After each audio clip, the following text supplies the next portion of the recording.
Hey everybody, welcome back to the channel. We are checking out the PTS patch notes for the Waking Flame DLC. A lot more changes, honestly, than I assumed we would get for this basic dungeon DLC. A lot of base game changes in Update 30. So for this video, we'll focus specifically on combat and ability, basically all the skill changes. So classes, weapons, guild skills. There's actually quite a lot here.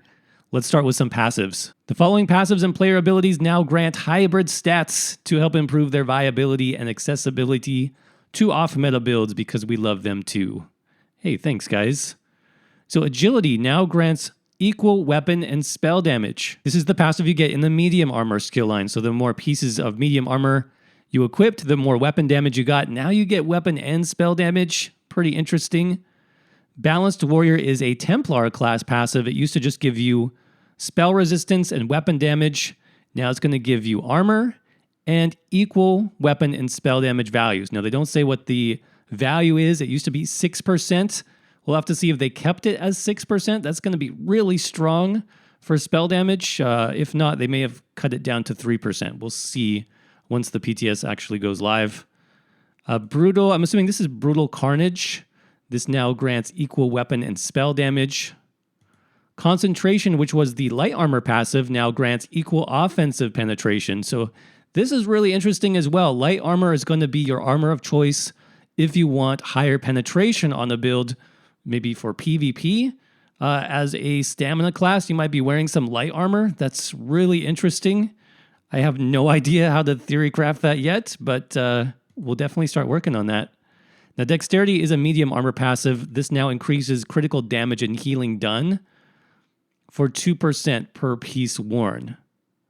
So that's rather than weapon critical. So medium armor no longer gets weapon critical. You now get critical damage done. Flawless Dawnbreaker, of course, the Fighters Guild Ultimate, now grants equal weapon and spell damage values. So I think that was about 300. Prodigy, which is light armor, now grants equal critical chance. Savage Strength, I think that's the Werewolf passive that gives now weapon and spell damage equally. Scaled Armor, of course, is the Dragon Knight spell resistance passive. This now gives 1650 max armor. And notice that they did cut that down in half. Same thing here with the Templar armor passive. So I'm assuming some of these other ones, like the Templar weapon and spell damage, that might be cut in half as well.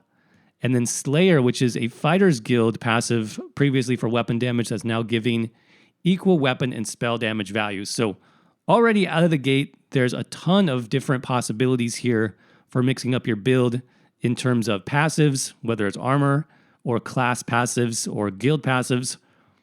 Really interesting. Now I want to jump down to class passives next. There are a couple interesting changes here. For Dragon Knight, just a couple of fixed issues, nothing major there. Necromancer, same thing, fixed an issue with Boneyard, but also a buff, possibly to the Flame Skull ability. So the bonus damage from this ability and Morph's third cast has now been built into their damage coefficients rather than a bonus modifier. This will clean up some errors that resulted in less damage than intended when stacking multiple bonuses. So this should see some improvement as a DPS skill, which is good. Jumping down to Nightblade, just fixed some issues with Shadow Cloak. Same thing with Sorcerer. You can no longer light attack overload while in sneak. You sneaky sorcerers, you. And then Templar was the big one. Templar got some buffs here, actually, which when you combine this with the buff from the Balanced Warrior passive, Templars, Magicka Templars, and Stamina looking pretty powerful next patch. So Backlash, this ability and its morphs now retain 50% of the damage you dealt to the target, up from 20%. So that's a huge bonus to using Backlash. It's already a pretty strong skill, but it could get out-damaged by other skills in the Blackwood chapter. So I think a lot of Templars may be running this skill now in the next patch. It's going to be more reliable in PvP, they mentioned. It's going to be quite strong in PvP. The final explosion now scales off spell or weapon damage depending on the morph, rather than Magicka or Stamina. And the final explosion now also scales with positive and negative bonuses, rather than only negative ones. So we'll see how powerful this is. It seems like it got buffed in multiple areas. And then Radiant Destruction, Templar Execute, is going to have a slight damage increase. They're fixing some of the scaling issues with this. and particularly Radiant Oppression, which used to scale with your current Magicka pool. It's going to now instead increase this damage scaling multiplier all the way to 500%. Wow, so even more damage if you choose this morph. That's really strong. Small buff here for the Warden class. The accelerated growth passive now grants you major mending for longer, up to 4 seconds.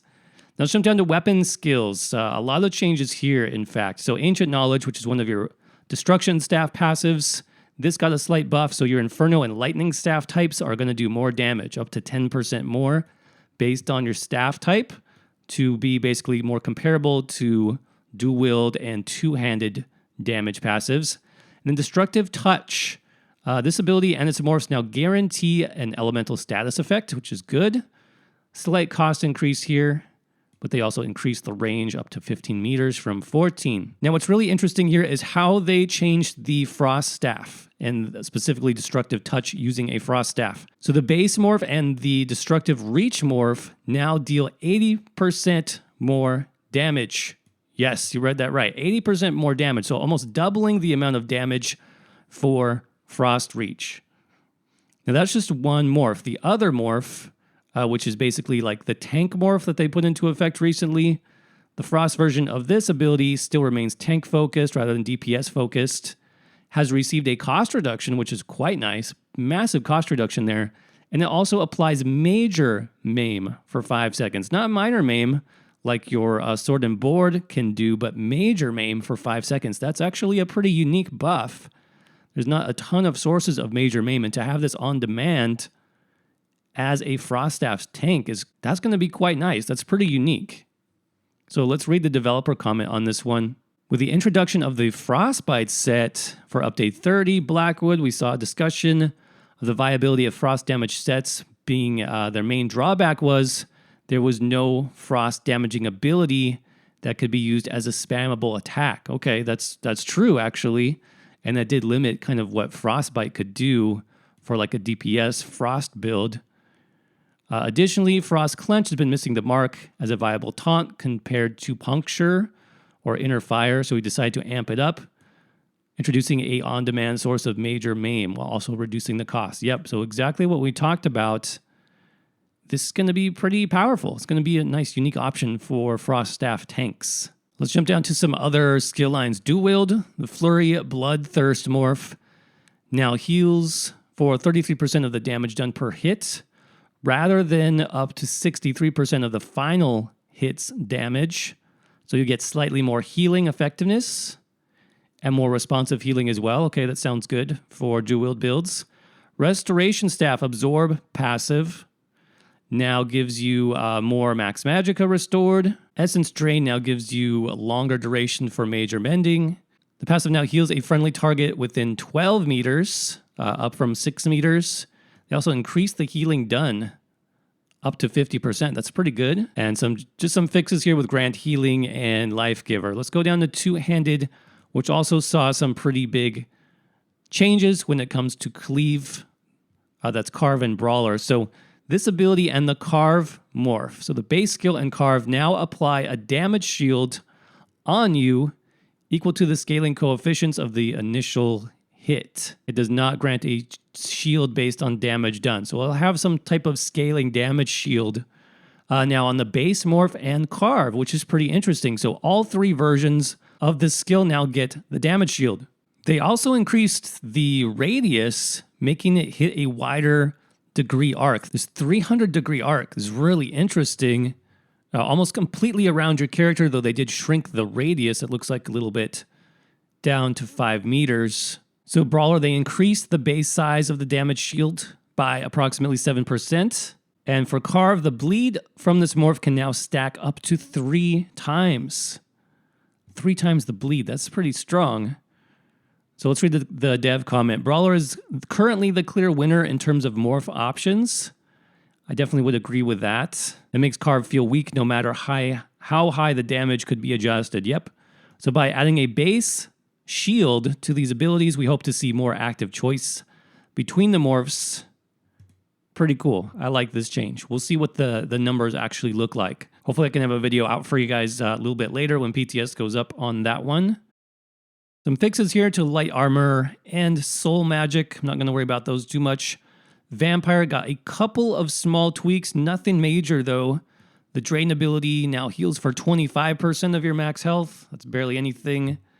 You get some additional ultimate from Exhilarating Drain and some additional stamina from Drain Vigor. Okay. Fighters Guild has a larger range for Expert Hunter. This now reveals hidden enemies within 8 meters of you. Okay, sounds good. Sounds like it's going to tick faster every half second. And the hidden passive, Sense Evil, now only highlights player werewolves and vampires rather than any undead Daedra or werewolf creature. Pretty interesting. So this is going to help you in PvP locate those werewolves and vampires if you have any, specific Fighters Guild abilities. Looks like they updated skill tracker, the passive as well. This now increases your damage with Fighters Guild abilities by 10% and an additional 10% against player, werewolves, and vampires rather than increasing your damage done against those creatures. Okay, let's read the developer comment. This passive is currently attempting to validate a very long list of specific target checks on the back end. Rather than continuing this, it will now only check 3 things instead of 23 and retain its flavor in PvP environments. Okay, interesting. So a lot more utility, it sounds like, in PvP than it's had in the past, which is pretty cool. For Mages Guild, similar treatment here with Mage Light, just on the revealing effects though. And Psijic Order, this was actually pretty interesting. I'm going to look into this for some builds. So Deliberation, which is a passive from Psijic Order, this no longer grants major protection. It instead applies a unique 30% damage mitigation to get this passive's power back to where it was meant to be. So I have a build that does this. My 1-bar Magicka Dragonite setup. I'm going to have to revisit that because this sounds a lot stronger than it has been before. Interesting here, Crushing Weapon now applies Major Breach for 6 seconds rather than healing. Okay. Wow, that is interesting. That has a lot of application actually for PvP builds, for solo builds, where you wouldn't necessarily have this. This is a massive debuff to the target, like 6k armor. That's a huge change. A couple of additional PvP things here. Magicka Detonation, reduce the damage by 60%. And Revealing Flare, this is pretty interesting too. This ability and its morphs now passively grant major protection while slotted. While slotted. I'm assuming this is anywhere. This is not in just PvP. So players now have a passive source of major protection while slotted. Wow, that's an interesting change as well. Tons of just different gameplay applications of skills this patch. A lot more than I expected. That's the breakdown as far as skills go. I'll be doing more videos this week, so make sure you stay tuned for that. If you enjoyed the video, make sure you crush the like. Make sure you subscribe for more videos just like this. And let me know what you guys think about these changes down in the comments section below. I'd definitely be interested to see those. But thanks again for watching, and I will see you around in the next video. Hey everybody, just letting you know that we are continuing to update our members-only video library right here on YouTube with some pretty fun and unique build ideas like our unkillable solo werewolf build, which is completely updated now for the Blackwood chapter with better sets, better CP loadouts, and the companion build for Bastion that makes this even stronger than it's ever been. So if this sounds interesting to you, just click on that join button for more information. There's now also a link in the description which lists all of our members-only videos and tells you how to access them. Big shout out as always to our current channel members. You guys are amazing. Thanks as always for your support. It definitely means a lot to me. Thank you all again so much for watching. Stay safe out there, and I will see you around in the next video.